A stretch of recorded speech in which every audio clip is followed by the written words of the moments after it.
The butter with our onions has started to melt, so we're going to go ahead and throw our mushrooms in. And while we're waiting for them to saute, we're going to take our basil, pick out any stems. If we lay a leaf out flat like this and go at an angle, and we're making basil chiffonade.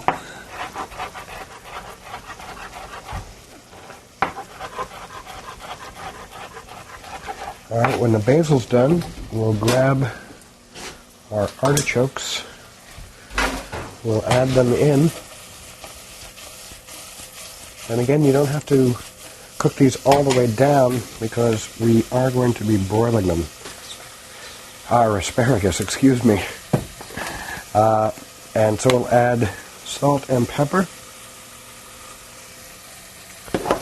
and we'll let this cook until the butter